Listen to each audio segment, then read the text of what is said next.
आणि या अधिवेशनामध्ये काल बातमी आम्ही ऐकली की ज्या पद्धतीने हिमाचल प्रदेशमधून निवडून आलेल्या कंगना राणावत यांनी स्वतंत्र सूटची मागणी केली आणि त्यांच्याकडचा तो सूट उपलब्ध नाही आहे, तर आम्हाला महाराष्ट्र सदनचा मुख्यमंत्र्यांचा सूट मिळावा. मला वाटतं काही हरकत नाही.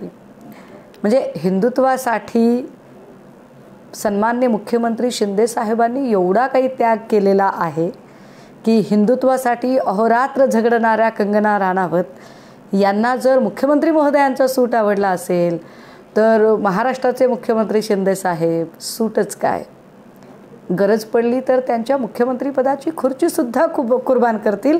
नव्हे त्यांनी त्यासाठी सुद्धा मागे हटू नये आणि हिंदुत्वासाठी त्यांनी ते केलं पाहिजे, हरकत नाही.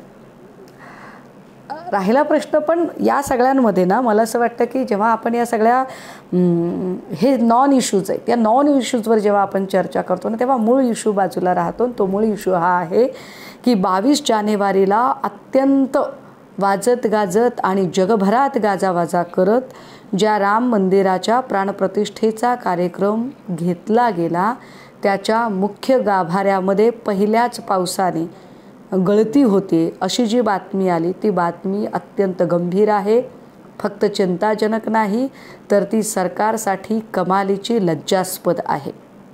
कारण निवडणुका डोळ्यासमोर ठेवून आणि फक्त वोट बँक कॅश करण्यासाठी म्हणून बांधकाम अपूर्ण असताना घाईघाईने ज्या पद्धतीने त्यांनी त्याचं उद्घाटन करण्याचा प्रयत्न केला, त्याचा परिणाम की आज मुख्य गाभाऱ्यामध्ये पहिल्याच पावसात, अजून पावसाळा पूर्ण व्हायचा आहे,